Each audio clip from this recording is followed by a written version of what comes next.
The Batman Arkham series has a multitude of great side missions that add an immersive layer of expansion to the universe. It makes the world feel more lived in and exploration more rewarding. Yesterday I went over my 5 favorite side missions of these games, and today I'm going to do the opposite. Here are my 5 least favorite side missions of the Batman Arkham series that I felt really missed the mark and detracted from the experience. But before I get into my list, I'd love to hear yours. Feel free to jump down into the comments as you're listening and let me know what 5 side missions of the Arkham series are your least favorite. Coming in at number 5, I have Enigma from Batman Arkham Origins. Enigma feels like a replication of the Riddler side missions of the Rocksteady trilogy, with all of the frustrating elements doubled down on and all of the fun and rewarding elements completely stripped away. Destroying network relays with batarangs and finding data packs scattered throughout the open world and level dungeons becomes incredibly tedious after a while. They don't even have as many of the fun puzzles preceding the collectibles this time around. And while the longer and more linear level dungeons of Arkham Origins added a cinematic flair to the story, backtracking through these environments for collectibles was a complete chore. It doesn't help that they didn't even repopulate these areas with enemies when you go back through them. Also missing are the scannable riddles out in the city. You're not looking for Easter eggs nearly as much in this game. So while Warner Bros. Games Montreal did put some Easter eggs in Arkham Origins, they don't feel as plentiful, and when they are there, you're not looking for them as often.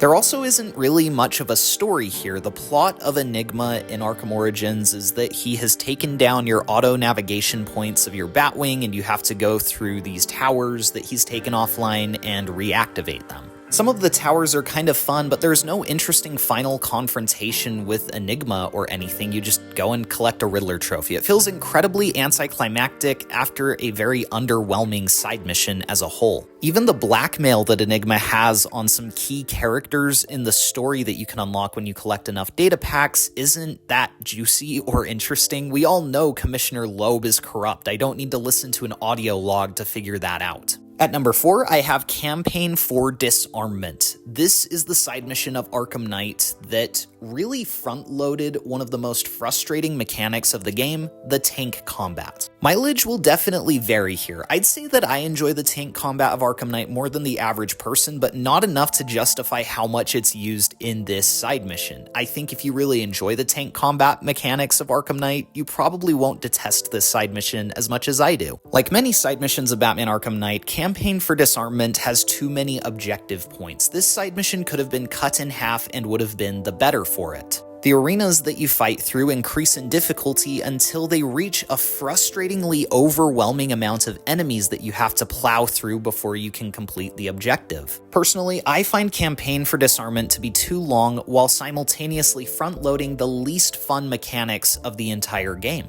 And believe it or not, that's not even my biggest frustration with this side mission. I hate that after you take down the Arkham Knight, they begin to introduce Deathstroke. You have these awesome lines by Mark Rolston where he's playing Deathstroke and talking about his rematch that he's going to have with you. It was clearly a response to the fan hype around Deathstroke in Arkham Origins, but when you finally do get your rematch, it's a tank fight that ends with a one-hit takedown from Batman. Bringing back a character we all really enjoyed in Arkham Origins, but not bringing back any of the reasons we enjoyed going up against him was a baffling misuse of this character. It's an example of fan service got wrong. If you're not bringing back any of the things the fans liked anyway, why bring back the character at all? This could have been literally anybody controlling that final tank in that tank fight, and it wouldn't have changed anything. Deathstroke doesn't add anything to Arkham Knight, and that's disappointing because he could have. Coming in at number 3, I have the Penguin mission from Batman Arkham Origins. The gameplay loop of this mission is pretty simple. You take your disruptor, you go around to Penguin's caches, and you disrupt them. That's literally the whole thing. You don't get a final confrontation with Penguin. You don't have Penguin's lieutenant that you have to go up against or anything. It's a very simple side mission without any interesting new spin on the gameplay. Now you might be thinking, well, that's fair, but there's a lot of side missions in the Arkham series that don't add anything interesting to the narrative or gameplay. You have side missions in Arkham City where you basically just go collect a new gadget. You go collect the Mind Disruptor in Arkham City, or in the Steel Mill you can go and get the Freeze Cluster Grenade. Why aren't those on this list? My reasoning is that while they don't really add anything interesting to that world or story, they also don't really detract anything from it. Whereas with the Penguin side mission of Batman Arkham Origins, I can't say the same. It has a really interesting premise, the first case that Batman and Barbara Gordon work together. But this should have been a really cool case that they got to work together, not just a one-sided conversation from Barbara while Batman does the most mundane thing in this series. There's no interesting back and forth or character development. Like I said, it's a one-sided conversation where Barbara just says generic things like, oh yeah, my dad would never be cool enough to go after Penguin, or the GCPD is corrupt, I'm glad you're not. She basically just regurgitates what we already knew about her from the GCPD mission in the main story. We already heard that she doesn't like how the system is working. We can already tell that she has respect for Batman and his code and wants to know why he does what he does. I love the idea that then we'd get a side mission where we'd get to explore that dynamic a little bit more, but this Penguin mission just does not. It doesn't develop any of the characters any further. Like I said, you don't get to go up against Penguin in a final confrontation. You don't get to have one final interaction with Barbara. She just says, oh yeah, thanks for doing that. How much cooler would it have been if Barbara had said, hey, I need your help on something that's really personal to me and my dad. My brother is a killer and I need you to help find him. Better yet, you could tie it into the Calendar Man cameo at the beginning of the game where he gets rescued from execution by Black Mask, and you could have Batman and Barbara Gordon working together to track down Calendar Man. They could have gone as far as having the final objective point of this side mission be Batgirl making her first appearance as you go to confront Calendar Man or something. They could have done something so cool that added a lot to the lore and the story, and instead it's just a missed opportunity. Before I move on to number 2, I also want to address the Blackgate Escapees mission, which I have very similar problems with, and I also have another problem with. I think it's way too long, there's way too many Blackgate escapees that you have to go track down across the city, and it's not very fun. Similarly, it's supposed to be Batman and Jim Gordon really working together to clean up the city for the first time, but it's a one-sided conversation for the most part. But I will say the placement of this side mission, having it take place after the main story, after Batman has gained some trust from Jim Gordon, makes the whole thing feel a little bit more cathartic. It's still not great, but it's not quite as much of a missed opportunity as this Barbara Gordon and Penguin side mission was. At number 2, I have what I'm gonna call Catwoman's Loot. I don't think they actually have an official name for this one, but I do consider it a side mission. Now, I'm not talking about having Catwoman as a playable character in Arkham City or the story that you get to play through with her. I think that's all great and actually adds a lot to Arkham City, where you break up Batman's story a little bit and get to see what Catwoman's doing on the side. It makes the story feel bigger and more open, and it expands the world just a little bit. What I'm talking about is what happens after you complete Catwoman's story, after you defeat the oddly difficult Two-Face boss fight and are back out in the city. You are asked to go and recollect Catwoman's loot that was stolen by the thugs of Arkham City. One thing that Arkham City doesn't have a lot of is filler, and so the fact that this side mission feels like it was tacked on filler, it just sticks out like a sore thumb. You just go around looking for thugs with a diamond icon over their head, you defeat them, and it fills up a bar under your health bar that indicates how much loot you've regained. There's nothing interesting about it, there's no interesting characters that you get to go up against, there's no interesting conclusion to it, and it's pretty pointless. It would have been cool if they'd had some kind of subplot with Carmine Falcone, and maybe there's a final confrontation with him or something. Maybe you learn that he's taken all your loot and Catwoman can go and try to get it back. This whole segment was just very arbitrary, unnecessary, and not very fun. The reason I dislike it more than some of the other filler missions of the Arkham games, and particularly Arkham City, is that at least when you go and get the Mind Disruptor from the GCPD officers, you have a new gadget that's useful for collecting Riddler trophies and using in Predator encounters. When you go and get the Freeze Cluster Grenade, you get a new gadget to work with in free flow combat. When you complete the AR challenges, you get the Grapnel Accelerator. With Catwoman's loot, there's nothing interesting from a narrative or gameplay perspective, and it outstays its welcome by quite a bit. There's way too many thugs you have to take down before the game finally says, yes, you've recollected Catwoman's loot, and then she doesn't even flee to Gotham City at the end anyway.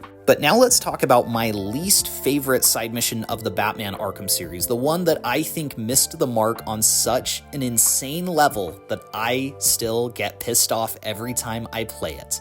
A Friend in Need, the Hush side mission from Arkham Knight. You may remember if you watched my video yesterday that my favorite side mission of the Arkham series is actually Identity Thief from Arkham City, the Hush side mission there. The setup for this character was impeccably good. The narrative potential was through the roof, with Thomas Elliot having grafted on a replica of Bruce Wayne's face. This could have been so cool. The tone of Identity Thief was so creepy, and the fact that he escaped, Batman didn't defeat him, made him feel like a formidable opponent that could potentially outsmart Batman. I could not wait to see how they would utilize this character in Batman Arkham Knight, and they completely fumbled it. It is, in my opinion, the worst side mission of the series. The only logical conclusion that I can come to is that Paul Dini had plans to utilize Hush, and Rocksteady just didn't have the same interest in the character, and it resulted in a botched finale for this character arc. The way this character was teased demanded a great payoff, and he didn't get that. He gets a 2-minute side mission with a 1-button takedown. He goes in and his plan doesn't make any sense. He really just feels here out of obligation. It feels like Rocksteady didn't want to use him at all. It's endlessly hilarious to me that in Arkham City, he spends his entire side mission killing people and skinning their faces so that he can graft Bruce Wayne's face onto his own, only to go in and try to use the retinal scanner. And then the question is, was he trying to steal all of Bruce Wayne's money? Was he trying to replace Bruce Wayne? Is he just trying to kill Bruce Wayne? It doesn't really make any sense. It feels so rushed. There's no development or reasoning for his motivations. I just don't understand what they were going for. In most cases, side missions for the Batman Arkham games make the world feel more immersive and expansive, but I'd say that A Friend in Need actually makes this whole character feel far more limited. I honestly would have rather they just not used him and just given him an Easter egg out in the open world, teasing that he exists somewhere, because what I would have done in my imagination for this character in the Arkhamverse is probably far better than what Rocksteady cooked here. Ultimately, it takes a fan-favorite Batman villain and makes him one of the most uninteresting characters of the entire Arkham series.